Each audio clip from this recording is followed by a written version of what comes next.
So the CAR T-cell meeting is an exciting opportunity for people working on CAR T-cell therapies, people doing research, and people who are interested in this fascinating technology to come together, see the new data, and be able to exchange ideas. I think the CAR T-cell field is undergoing a revolution. I think it has gone up and down in cycles, but at the moment, I think we are at a very pivotal moment. We have seen CAR T cells expanding into autoimmune diseases, which is fascinating. No one was expecting that a few years ago. Also, we see the first successful trials on CAR T cell therapy against solid tumors, which obviously opens a whole different area of possibilities and applications for CAR T cell technology. And even in hematological tumors, we have CAR T cells now expanding into myelofibrosis and MPNs, which is also very exciting.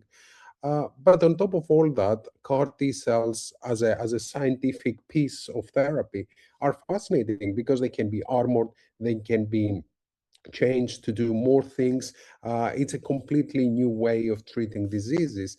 And on top of that, one of the main obstacles so far, it has been the very expensive way that we need to manufacture them, the lengthy process in terms of treating patients. Well, it looks like we may have an avenue to overcome that now because we had the first successful publications and trials of using in vivo CAR T cell therapies. And I'm very excited to see the up-to-date data on this meeting on that. I think anyone interested in the field of oncology, hematology, gene therapy, or cellular therapies, this meeting is the place to be. And I would be very excited to engage with all of you and connect. So look forward to seeing everyone in Mallorca, Spain, along with the rest of the EBMT and EHA members.